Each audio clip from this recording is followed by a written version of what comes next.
देश का विपक्ष एक बार फिर एक्सपोज हो गया है। पीएम मोदी ने एक बार फिर ये साबित कर दिया है कि क्यों वो दुनिया के सबसे लोकप्रिय नेताओं में से एक है और क्यों उनका डंका दुनिया में बज रहा है। राहुल गांधी और विपक्ष के जो लोग पीएम मोदी पर अमेरिका के आगे झुकने और सरेंडर करने का आरोप लगा रहे हैं, उनके लिए अब बोलना मुश्किल हो गया है। दर्शकों, राहुल गांधी और विपक्ष के लोग हर वक्त तुष्टीकरण के चक्कर में लगे रहते हैं। हर वक्त वो पीएम मोदी का विरोध करते हैं, लेकिन दुनिया में पीएम मोदी का कितना दबदबा है, ये देखकर विपक्ष के लोग जरूर तिलमिला गए होंगे। दरअसल इजराइल, अमेरिका और ईरान के जंग में यूएई भी परेशान है। ईरान की ओर से यूएई में कई जगहों पर मिसाइल और ड्रोन से हमले किए गए, जिससे जनजीवन प्रभावित हुआ। और अब जंग कब थमेगा, इस पर अभी कुछ भी कहना जल्दबाजी होगी। लेकिन इस बीच भारत में संयुक्त अरब अमीरात यानी यूएई के पहले राजदूत हुसैन हसन मिर्जा अल सैयद ने पीएम मोदी को लेकर बड़ा बयान दिया है। यूएई के राजदूत ने कहा है कि पीएम मोदी के एक फोन कॉल से स्थिति शांत हो सकती है। ऐसे में भारत में जो लोग पीएम मोदी को कॉम्प्रोमाइज्ड कह रहे हैं, उन्हें बड़ा झटका लगा है कि यूएई के राजदूत ने कहा है कि पीएम मोदी के एक फोन कॉल से स्थिति शांत हो सकती है। ऐसे में यूएई के राजदूत के इस बयान से विपक्ष के समर्थकों को जबरदस्त मिर्ची लगी होगी। वहीं आप दर्शक भी मानते हैं कि पीएम मोदी दुनिया के सबसे लोकप्रिय नेताओं में से एक है और आप पीएम मोदी के काम से खुश हैं, तो कमेंट में यस और गुड मोदी जी जरूर लिखें, ताकि विपक्ष को साफ संदेश जाए कि देश के लोग पीएम मोदी के साथ हैं। इस खबर में आगे आपको बताएंगे सब कुछ डिटेल में कि कैसे कांग्रेस चौतरफा घिर गई है। तो बने रहिए हमारे साथ अंत तक और देखिए हमारी ये खास रिपोर्ट। साथ ही आप दर्शकों से विनम्र निवेदन है कि अगर अब तक आपने चैनल को सब्सक्राइब नहीं किया है तो अभी कर लीजिए। दर्शकों, कांग्रेस के नेता राहुल गांधी ने एक बार फिर पीएम मोदी के नेतृत्व वाली बीजेपी सरकार का घेराव किया है। राहुल गांधी ने आरोप लगाया है कि बीजेपी अन्य पिछड़ा वर्ग यानी ओबीसी की मददगार होने का दावा करती है, लेकिन असलियत में उसकी सरकार ने इस वर्ग के लिए कुछ नहीं किया। राहुल गांधी ने पार्टी के ओबीसी विभाग के महिला सदस्यों की ओर से आयोजित कार्यक्रम में भारत अमेरिका व्यापार समझौते का उल्लेख करते हुए ये आरोप लगाया कि पीएम मोदी पूरी तरह से समझौता कर चुके हैं। राहुल ने कहा कि बीजेपी कहती है कि वो ओबीसी की मदद करती है, लेकिन असल में उनकी सरकार ने पिछड़े वर्ग को कुछ नहीं दिया। इसलिए आपको मिलकर काम करना है और संगठित होकर अपनी आवाज उठानी है। वहीं लोकसभा स्पीकर ओम बिरला के खिलाफ संकल्प पर चर्चा के दौरान बीजेपी सांसद जगदम्बिका पाल के पीठासीन होने पर विपक्ष ने सवाल उठाए। विपक्षी दलों की ओर से नियमों का हवाला देते हुए कहा गया कि वो सदन का संचालन नहीं कर सकते, क्योंकि ओम बिरला ने उनकी नियुक्ति की है। इस बीच हंगामा कर रहे विपक्षी दलों पर गृह मंत्री अमित शाह भड़क गए। अमित शाह ने कहा कि अरे भाई बैठो ना, मैं टोकना नहीं चाहता, लेकिन विपक्ष गलत व्याख्या कर रहा है। अमित शाह ने कहा कि प्रिसाइड शब्द प्रयोग जो किया गया है, संविधान के अंदर वो हाउस को प्रिसाइड करने के लिए किया गया है। ऑफिस समाप्त नहीं हो जाता, सदन जब चुनाव में आता है तब भी स्पीकर का ऑफिस चालू रहता है, ये पद खाली नहीं रह सकता। गृह मंत्री अमित शाह ने कहा कि विपक्ष ने जिन नियमों का हवाला दिया वो सदन संचालन करने से संबंधित है और विपक्ष द्वारा उनकी गलत व्याख्या की जा रही है। वहीं सुप्रीम कोर्ट ने मंगलवार को कहा है कि अब सामान्य नागरिक संहिता लागू करने का समय आ गया है। शीर्ष अदालत ने 1937 के शरिया कानून के प्रावधानों को मुस्लिम महिलाओं के साथ भेदभावपूर्ण बताते हुए इसे निरस्त करने के अनुरोध वाली याचिका पर यह टिप्पणी की। अदालत ने कहा कि ये बहुत अच्छा मामला है। सभी धर्मों की महिलाओं को न्याय दिलाने के लिए एक सामान्य कानून की जरूरत महसूस की जा सकती है। इस पर केवल विधायिका यानी सरकार को ही विचार करना चाहिए। सुप्रीम कोर्ट के प्रधान न्यायाधीश यानी CJI Suryakant, justice Joy Mallya Bagchi और जस्टिस आर महादेवन की पीठ ने कहा कि अगर न्यायालय शरिया उत्तराधिकार कानून को निरस्त करता है तो इससे कानून में शून्य की स्थिति उत्पन्न हो जाएगी। ऐसा इसलिए क्योंकि मुस्लिम उत्तराधिकार को निर्देश देने वाला कोई वैधानिक कानून नहीं है। दर्शकों, विपक्ष के लोग समान नागरिक संहिता यानी यूसीसी लागू करने के खिलाफ हैं, लेकिन सुप्रीम कोर्ट के इस टिप्पणी से विपक्ष की नींद जरूर गायब हो गई होगी। वहीं टी20 वर्ल्ड कप ट्रॉफी को मंदिर ले जाने पर विवादित बयान देने वाले पूर्व क्रिकेटर और टीएमसी सांसद कृति आजाद की मुश्किलें बढ़ती नजर आ रही है। सोशल मीडिया पर अपने पोस्ट के जरिए विवाद खड़ा करने के बाद अब जमीन पर पत्रकारों के तीखे सवालों ने उन्हें बैकफुट पर धकेल दिया है।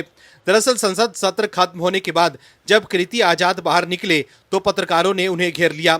शुरुआत में वो अपने स्टैंड पर अड़े रहे, लेकिन जब पत्रकारों ने उन्हें सीधा और सटीक सवाल पूछा कि अगर सूर्य कुमार यादव ट्रॉफी लेकर मंदिर चले गए तो इसमें गलत क्या हो गया, तो आजाद के पास कोई जवाब नहीं था।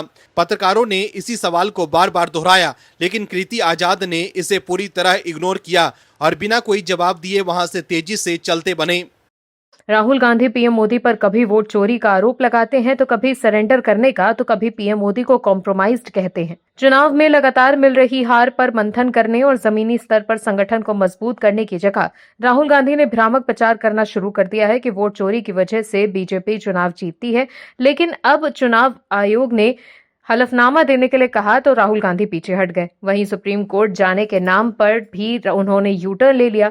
वहीं उससे पहले चुनाव में हार के बाद राहुल गांधी ईवीएम पर ठीकरा फोड़ते हैं और सुप्रीम कोर्ट द्वारा ईवीएम को क्लीन चिट मिलने के बाद ईवीएम पर बोलने लायक नहीं रह गए, जिसके बाद वोट चोरी पर राहुल गांधी ने प्रेस कॉन्फ्रेंस कर खूब आरोप लगाए।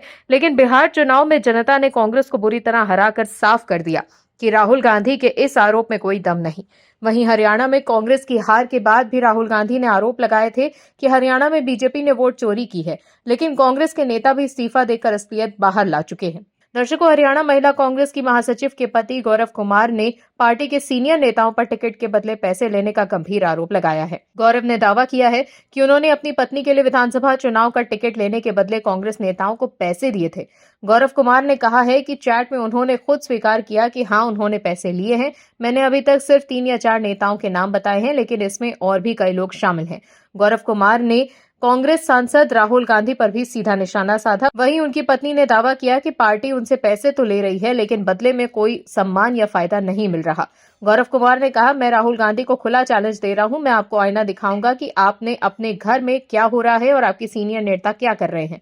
या तो वो आपके साथ कुछ गलत कर रहे हैं या आप खुद ये सब करवा रहे हैं। वहीं गौरव कुमार की पत्नी भी इस मामले पर अपनी बात रख चुकी हैं।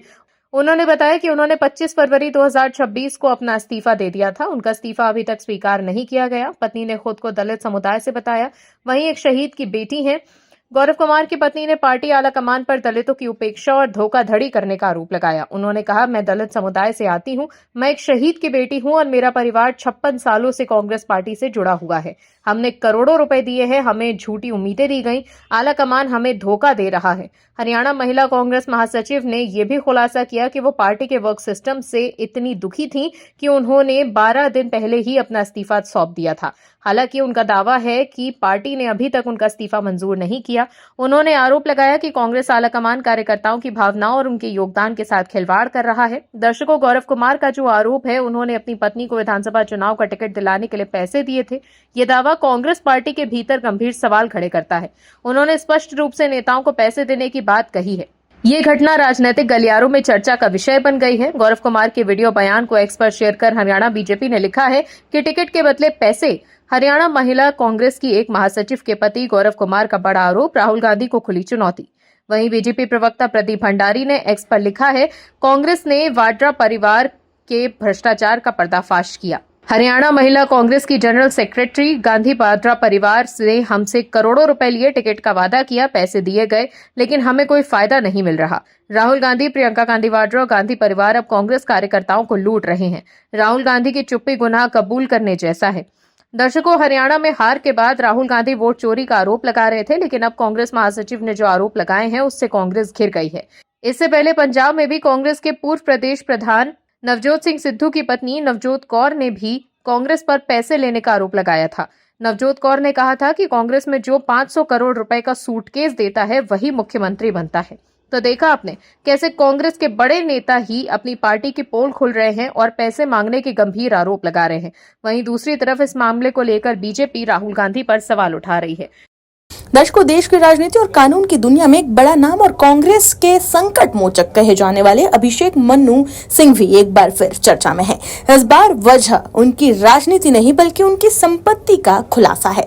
राज्यसभा चुनाव के लिए दाखिल किए गए एफिडेविट में उन्होंने अपनी और अपनी पत्नी की संयुक्त संपत्ति का जो ब्यौरा दिया है उसने लोगों को हैरान कर दिया है। एफिडेविट के मुताबिक अभिषेक मनु सिंघवी ने अपनी और अपनी पत्नी की कुल संपत्ति करीब 2800 करोड़ घोषित की है। इतनी बड़ी संपत्ति के साथ वो देश के सबसे अमीर नेताओं में गिने जाते हैं। अगर उनकी इनकम पर नजर डालें तो पिछले 5 सालों में उनकी कमाई में काफी तेजी से बढ़ोतरी हुई है। एफिडेविट के मुताबिक वित्त वर्ष 2022-23 में 300 50 करोड़ से भी ज्यादा और वित्त वर्ष 2021-22 में 290 करोड़ रही। वहीं वित्त वर्ष 2020-21 में 158 करोड़ की आय उन्होंने घोषित की। इस तरह पिछले 5 सालों में उनकी कुल आय 1516 करोड़ से ज्यादा रही। वहीं खास बात यह है कि एफिडेविट में सिंघवी ने अपने घर और ऑफिस में इस्तेमाल होने वाले सामान की कीमत तक का जिक्र किया है। वहीं सिंघवी ने अपने एफिडेविट में ये भी बताया कि उनके पास मौजूदा आर्ट वर्क और पेंटिंग्स की कीमत 25 करोड़ से ज्यादा है। सिंघवी की कांग्रेस के साथ वफादारी की बात करें तो मोदी सरनेम केस में सुप्रीम कोर्ट से राहुल गांधी का राजनीतिक करियर बचाने से पहले सिंघवी नेशनल हेराल्ड केस में भी राहुल गांधी और सोनिया गांधी को जमानत दिला चुके हैं। जब राहुल को कानूनी पचड़ों में वो फंसे हैं, अभिषेक मनु सिंघवी दूत बनकर उन्हें संकट से उबारने का काम करते हुए आए हैं।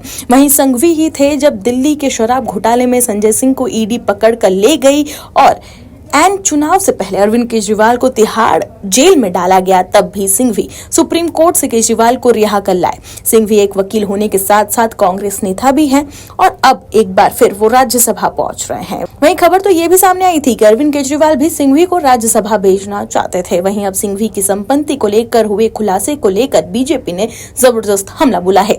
बीजेपी IT सेल के प्रमुख अमित मालविया ने एक्स पर लिखा है कि पिछले 5 सालों में अभिषेक मनु सिंघवी की इनकम में आई तेज बढ़ोतरी ने काफी बहस छेड़ दी है। फाइनेंशियल ईयर 2021 में 100-500 करोड़ से लेकर फाइनेंशियल ईयर 2025 में 370 से भी ज्यादा करोड़ तक, जो कि 2036% की जबरदस्त बढ़ोतरी है। सिंघवी ने अब अपने राज्यसभा चुनाव के हलफनामे में 2860 से भी ज्यादा करोड़ की संपत्ति बताई है। इस अचानक हुई कमाई का एक बड़ा हिस्सा ममता बनर्जी की सरकार की वजह से लगता है, जो टैक्स पेयर का पैसा महंगी कानूनी फीस पर उड़ा रही हैं। लगभग हर चीज के लिए कोर्ट जा रही हैं। अक्सर ऐसे मामलों में जो पश्चिम बंगाल के लोगों के हितों के खिलाफ जाते हैं, चाहे वो राज्य के कर्मचारियों के खिलाफ DA केस लड़ना हो या फिर बेलडंगा केस की तरह दंगाइयों को बचाना हो या फिर तृणमूल सरकार को मुकदमेबाजी की कभी न खत्म होने वाली भूख लगती है, और ये सब बंगाल के टैक्स पेयर से फंडेड है।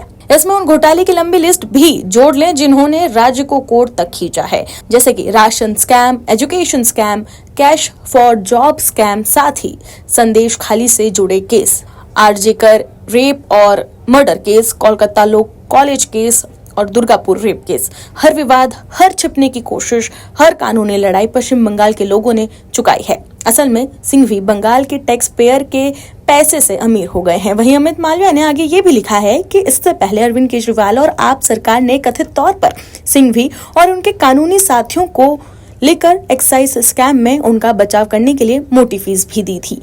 पैटर्न साफ है, कुछ लोगों के लिए पॉलिटिकल स्कैंडल और कुछ चुनिंदा लोगों के लिए भारी कानूनी कमाई, सब जनता के खर्चे पर। दर्शकों, केजरीवाल की सरकार जब दिल्ली में थी उस वक्त आपकी केजरीवाल सरकार पर वकीलों पर करोड़ों रुपए लुटाने के आरोप भी लगे थे। राहुल गांधी का साथ अब विपक्ष के लोग भी नहीं दे रहे। वहीं बीजेपी के फायर ब्रांड सांसद निशिकांत दुबे ने जबरदस्त पलटवार किया है। दर्शकों, सोमवार को अलायंस की मीटिंग दिल्ली में थी जिसमें संसद सत्र को लेकर चर्चा होनी थी, लेकिन इस दौरान लेफ्ट पार्टियों ने सीधे राहुल गांधी पर ही हमला बोल दिया। इन लेफ्ट पार्टियों ने ऐतराज जताया है कि राहुल गांधी केरल में जिस तरह से लेफ्ट पार्टियों पर हमला बोल रहे हैं वो बिल्कुल भी ठीक नहीं है। इससे इंडिया अलायंस की एकता प्रभावित होगी और संबंध में कड़वाहट आ जाएगी। दरअसल संसद में बजट सत्र के दूसरे चरण की शुरुआत हंगामे के साथ हुई है। पश्चिमी एशिया संघर्ष के मुद्दे पर कांग्रेस और अन्य विपक्षी दलों ने संसद परिसर में विरोध प्रदर्शन किया और सरकार के खिलाफ जमकर नारेबाजी की। इस बीच बीजेपी सांसद ने सदन में हंगामे और विपक्ष के रुख को लेकर कांग्रेस के नेता राहुल गांधी पर जमकर निशाना साधा। उन्होंने राहुल गांधी को नासमझ और घमंडी भी करार दिया है। इसके साथ ही उन्होंने राहुल गांधी की तुलना बिहार के एक विशेष प्रकार के नृत्य करने से भी की है। बीजेपी सांसद निशिकांत दुबे ने अपने ट्वीट में ये कहा कि पार्लियामेंट नहीं चल रही है। मैं इस विषय पर पार्लियामेंट में बोलना चाहता था। प्रोपोगेंडा का लीडर जो नासमझ है और नासमझी को घमंड में बदलकर जैसी बातें कर रहा है, मैंने डेमोक्रेसी में ऐसी चीजें कभी नहीं देखी। बीजेपी सांसद निशिकांत दुबे ने आगे ये भी कहा कि राहुल गांधी ऐसे विपक्ष के नेता है कि अगर मैं हिंदी शब्द इस्तेमाल करूं तो वो बिहारी शब्दों में बहुत हल्का शब्द होगा। उन्होंने आगे ये भी कहा कि एक जमाने में बिहार में विशेषरा डांस बहुत मशहूर था, इसलिए वो विशेषरा डांस के एक बड़े किरदार है। जो लोग बिहार को जानते हैं वो उन शब्दों को जानते हैं। निशिकांत दुबे ने आगे ये भी कहा कि सवाल चीन का है। पूरी दुनिया जानती है कि चीन कभी हमारा पड़ोसी नहीं था। उन्होंने ये भी कहा कि 3 बफर स्टेट्स थे, नेपाल, भूटान और तिब्बत। तिब्बत को 1950 में मान्यता मिली। दुबे ने आगे ये भी कहा कि जैसे ही तिब्बत को मान्यता मिली, चीन हमारा पड़ोसी बन गया। और 1962 के चीन युद्ध में सब जानते हैं कि चीन ने हमसे पूरी अक्साई चीन जमीन छीन ली।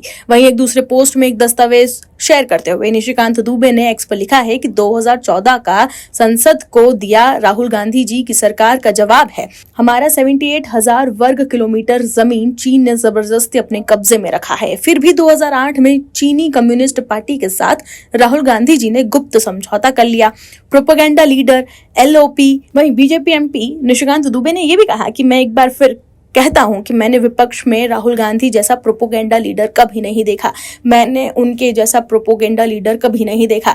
ये देश संविधान से चलता है और इसमें आर्टिकल 94 ये कहता है कि आप स्पीकर को हटाने के लिए नोटिस देंगे और उस पर चर्चा होगी। वहीं एक पोस्ट में निशिकांत दुबे ने यह भी लिखा है कि leader of propaganda Rahul Gandhi ji, संविधान की रोज हत्या हो रही है। वहीं केंद्रीय वाणिज्य और उद्योग मंत्री पीयूष गोयल ने एक बार फिर कांग्रेस पर तीखा हमला किया है। केंद्रीय मंत्री पीयूष गोयल ने कहा है कि दुर्भाग्य है कि कांग्रेस डिबेट से भाग रही है। उन्होंने कहा कि कांग्रेस के आग्रह पर नोटिस एडमिट किया गया। स्पीकर के खिलाफ नो कॉन्फिडेंस मोशन वैसे तो उन्होंने ठीक से बनाया भी नहीं था, उसको दुरुस्त करके एडमिट किया गया। पीयूष गोयल ने आगे ये भी कहा कि जब से Rahul Gandhi leader of opposition बने हैं, उनके मन में शायद संसद चलाने की इच्छा ही नहीं है। वो पहले से ही सुनियोजित करके आते हैं कि प्ले कार्ड लेकर आना है, हाउस डिस्टर्ब करना है और बेबुनियादी विषय के ऊपर संसद का समय खराब करना है। Bureau report OMH news. आप दर्शकों से विनम्र निवेदन है कि चैनल को सब्सक्राइब जरूर करें